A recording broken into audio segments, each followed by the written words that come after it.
Hello, I'm Sukhdev Gandhi. So let me start today important class about how to solve reorder paragraphs in PTE. Well, PTE is treated as one of the most difficult subject in reading part as well as listening. And most of the students, they do not know what is actually the trick of solving different items in reading. So basically, who understands the concept of grammar, you can easily solve the PTE item types. Reading or listening will be as easy for you if your foundation of grammar is good. If you have knowledge about noun, adjectives, simple, compound, complex sentences, it will be easy for you to find out the things in PTE.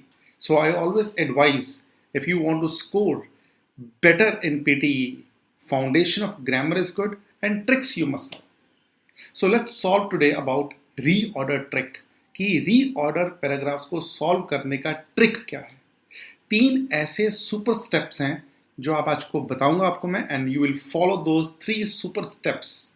So let's watch that. What's that? You just keep watching on the screen, right?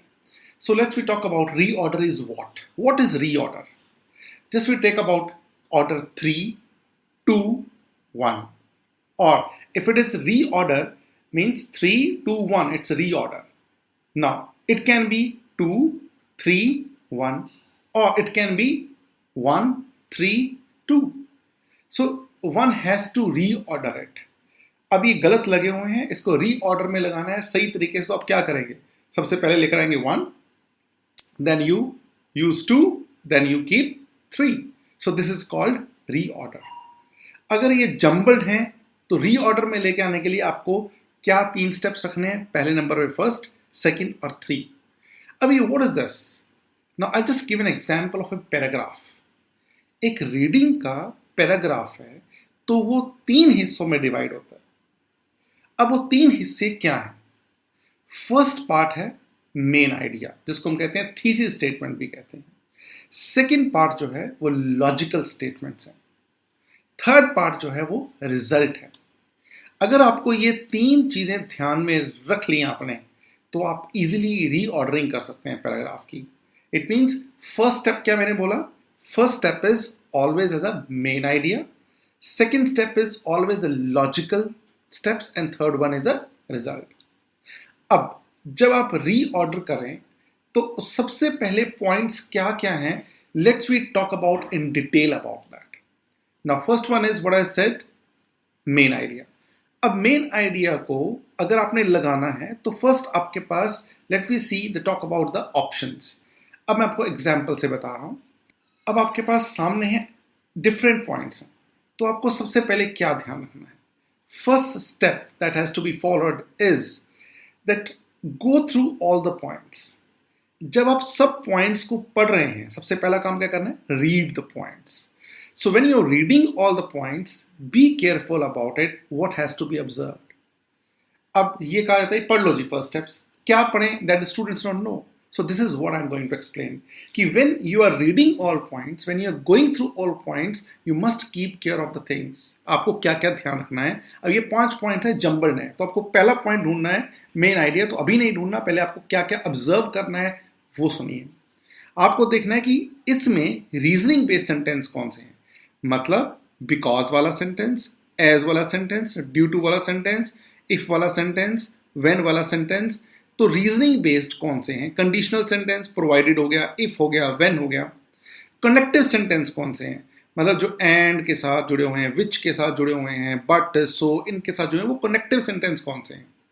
Independent sentence कौन से हैं? मतलब ऐसा sentence जिसमें subject, verb और object हो. Result जिसमें does हो, देयरफॉर हो, हेंस हो. एग्जाम्पल है कि नहीं है, कंक्लूजन है कि नहीं है किसी सेंटेंस के अंदर. तो आप जब ऑप्शंस रीड कर रहे हैं तो आपको ये सब चीज़ें ध्यान में रखते हुए ऑप्शंस को रीड करना है. जब आपने एक बारी ऑप्शंस पढ़ ली तो आपको पहला पॉइंट क्या देखना है? कभी भी जो पहला पॉइंट होगा मेन आइडिया, वो हमेशा इंडिपेंडेंट सेंटेंस में होगा. वो हमेशा इंडिपेंडेंट सेंटेंस में होगा. पहला मेन आइडिया कभी भी ना तो रीजनिंग हो सकती है, ना कंडीशनल हो सकता है, ना रिजल्ट हो सकता है, ना एग्जाम्पल हो सकता है। इट मीन्स पहला जो सेंटेंस होगा वो इंडिपेंडेंट सेंटेंस होगा। इंडिपेंडेंट सेंटेंस का मतलब है कि उसमें सब्जेक्ट होगा, वर्ब होगा, ऑब्जेक्ट होगा, या कंपाउंड सेंटेंस हो सकता है, बट रीजनिंग बेस्ड नहीं हो सकता। इसका मतलब आपको पहला पॉइंट ये ऑब्जर्व करना है कि ऐसा कौन सा मेन आइडिया है जिसके अंदर इंडिपेंडेंट सेंटेंसेस हैं, right? So you have to observe those things. तो आपका पहला पॉइंट क्लियर हो गया। अभी अगली बात और क्या ध्यान रखनी है, कभी भी आपने वो वाला सेंटेंस जो आपका पहला कभी नहीं होगा जिसके अंदर इवेंचुअली हो, फाइनली हो, प्रोसीडिंग हो, फॉलोइंग हो, मेंशन बिलो, अबव हो, ऐसा कुछ भी हो तो आपको वो सेंटेंस नहीं उठाना। अगली बात, अगर कोई सेंटेंस ए एन से स्टार्ट हो रहा है तो ऑब्वियसली आपको वो स्किप करना है, वो भी नहीं आपका फर्स्ट सेंटेंस हो सकता। और जिस के अंदर प्रोनाउंस हो, ही, शी, इट, दे, तो वो सेंटेंस भी आपका प्रोनाउन वाला बेस सेंटेंस, फर्स्ट सेंटेंस नहीं हो सकता। अगर ये सेंटेंस नहीं हो सकते तो हो कौन से सकते हैं ना? क्वेश्चन इज कि आपका मेन आइडिया देन होगा क्या? एक स्टेप मैंने बताया कि इंडिपेंडेंट सेंटेंस होना चाहिए। दूसरी बात आपको यह ध्यान रखना है कि जब आप मेन आइडिया को ढूंढें तो आपको यह देखना क्या उसमें पर्सन की बात है, क्या प्लेस की बात है, क्या कोई कंसेप्ट की बात है। अगर आपको लगे कि इन चीज़ों की बात है तो आप उसको उठा लें, वो आपका मेन आइडिया होगा। तो ये मैंने अभी समझाया एग्जाम्पल के साथ, आगे आगे हम फिर और सॉल्व करेंगे। बने रहिएगा लास्ट एंड तक, क्योंकि एंड तक आपको जगह पता चलेगा कि this is the way of finding the reordering of any paragraph, right? चलते हैं आपका दूसरा पॉइंट। अब दूसरा सुपर स्टेप क्या हो सकता है? What is second super step? Very important to understand. Once you have found main idea, it means the second sentence will be more logical. Logical means those sentences will be based on reasoning. Be sure about it.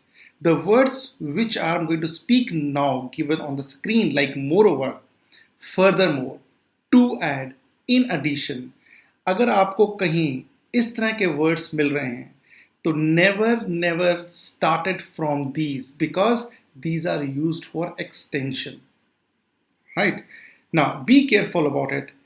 अगर कोई sentence therefore, so, hence इन चीजों से start है, even then must not mark that as a second sentence. Then what should be the second sentence? See, words I'm going to speak about, अगर आपको लगे किसी lines के अंदर argue है, प्रोनाउन बेस्ड है, जैसे कि he, she, it, demonstrative noun based है, दिस, दोज, क्वालिटी बेस्ड हैं, किसी की क्वालिटी के बारे में बताया हुआ है, कंडीशनल सेंटेंसेस हैं, कोई इफ है, व्हेन है, इन्फिनिटी सेंटेंसेस हैं, टू से स्टार्ट होते हैं, जीरेंड बेस हैं जो वर्ब प्लस आईएनजी स्टार्ट होते हैं। It means if you find out such kind of lines then make it as a second sentence. Be sure about it. It must be linked to the main idea, right? Hope that this step that is clear to you कि मुझे second step कौन सा ढूंढना है. It must be more logical. अब suppose आपके पास 5 points हैं, आपने पहला main idea मिल गया आपको, अब आपको second मिल गया, अब आपके पास और ऑप्शन भी हैं, थर्ड और फोर्थ ऑप्शन भी है. सो this is the same process that continues, right? But in those sentences you can see that these words, like this is the third point what I'm saying, means आपका जो third point है जो linked है second के साथ, वो relation based होना चाहिए. means क्या उसकी last line जो आपका second point है, उसकी जो last line के phrases हैं, क्या वो अगले sentences के साथ link हो रहे हैं, या जो आपने line ढूंढी that you have searched out, is it made a relationship with the previous line? It means that you are on a track, otherwise that point is wrong. So that can be again comparison based words हो सकते हैं, वो extended phrases, moreover, to add, in addition, वो हो सकते हैं, कोई example भी हो सकता है, कोई pronoun based भी हो सकता है. Means second, third or fourth points that can be based on this. But be sure about it, second point never starts from the extension words like moreover, in addition to add. So always find out the infinity, gerund, pronoun based, demonstrative based that always remain a second sentence, right? So followed by third and fourth. Now what is the third point? Now major third super point वो क्या हो सकता है? That is always a result. अब एक paragraph का result है तो वो रिजल्ट किस वर्ड से स्टार्ट हो सकता है? वो देयरफॉर से स्टार्ट हो सकता है, वो हेंस से स्टार्ट हो सकता है, वो सो से स्टार्ट हो सकता है. There number of words, right? Means you always find out what is the sentence, what is that phrase in which there is a result. तो रिजल्ट क्या है, right? So in this way, you cover up all the steps one by one in reordering. This will help you to mark effective 3 sentences in order. So this is what is needed. I know very well that it takes time to understand it. Now I make you understand with example. See, these are the 5 points. अगर आप सामने देखें screen पर तो आपको 5 points मिलेंगे.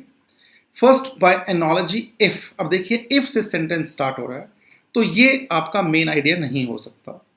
Proponents argue that these points. अब ये आर्ग्यू कर रहे हैं, ये भी आपका फर्स्ट पॉइंट नहीं हो सकता. मेन आइडिया आर्ग्यू से स्टार्ट नहीं होगा. Critics claim that. अब वो क्लेम कर रहे हैं, it means this is also can not be a main sentence. और ये सारे कॉम्प्लेक्स सेंटेंसेज हैं. The issues of patents for the software and business methods has been causing a stir in America ever since the Patents and Trademark Office started. अब देखिए इसमें place के बारे में बात हो रही है और पहला सेंटेंस पढ़ें तो आपको ये सिंपल मिलेगा अमेरिका तक. उसके बाद फिर कॉन्सेप्ट के ऊपर बात हो रही है. सो इट मीन्स ये आपका मेन आइडिया हो सकता है. Next one sentence is moreover as software. अब ये भी आपका फर्स्ट सेंटेंस नहीं होता because starts from moreover. तो अगर मुझे फर्स्ट स्टेप मिल गया, the issues of patients for the patents, the issue of patents for the software and business methods. अगर मुझे पहला मेन आइडिया मिल गया, अब इसके बाद मुझे सेकंड पॉइंट लगाना है. तो सेकंड पॉइंट क्या हो सकता है? अब उसके ऊपर आर्ग्यूमेंट हो सकती है. Proponents argue that these patent. ये मेरा सेकंड पॉइंट हो सकता है. आर्ग्यू है तो उसको क्लेम भी किया जा रहा है.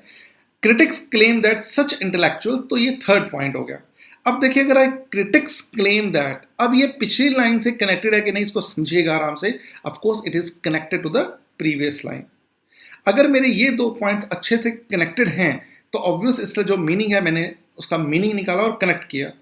अब इसके बाद इसकी एक्सटेंशन है, जो उसने क्लेम किया उसके ऊपर एक्सटेंशन किससे स्टार्ट होगी? The word more over. अब देखिए अगला स्टेप जो है फोर्थ मोर ओवर से होगा. Moreover as software is often built on the achievements of others. ये मेरा बन गया फोर्थ सेंटेंस, राइट? अब देखिए बाय एनालॉजी. अब एनालॉजी क्या है? एक कंपैरिजन वर्ड है. अगर कंपैरिजन वर्ड है तो कभी भी वो आर्गुमेंट के अंदर नहीं आएगा, आर्गुमेंट के बाद ही उसका कंपैरिजन होता है. It means last step is by comparison. If Haydn had patent the symphony form, Mozart would have been in a trouble. अब अगर ये 5 मेरे पॉइंट्स आपस में रीऑर्डर हैं तो इसका मतलब मेरा reorder is always a correct. So this is how it has been made. तो ये तरीका है आपको रीऑर्डरिंग करने का. ये एक पार्ट है, ऐसे आपको बहुत आगे मैं करवाऊंगा पीटी के अंदर. ये एक एग्जांपल है कि अगर आपको इस तरह के वर्ड्स आए तो आपको रीऑर्डरिंग कैसे करनी है. ऐसे और बहुत सारे टिप्स हैं जो आपको आगे मिलेंगे आपको, right? I hope you have like this video and you have understood basically how to reorder the paragraphs.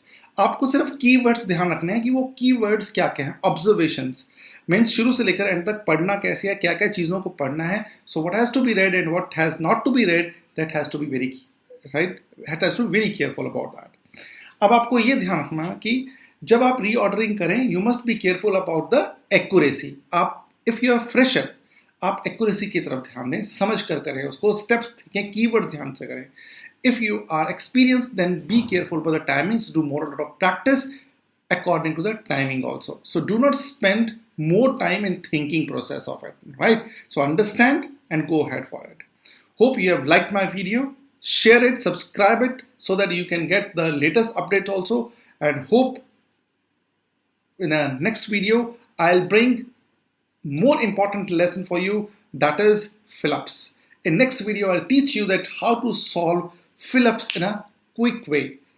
In the meantime, whatever the days you have, keep watching my previous videos on grammar so that you can understand as well. Thank you. Bye-bye. Take care.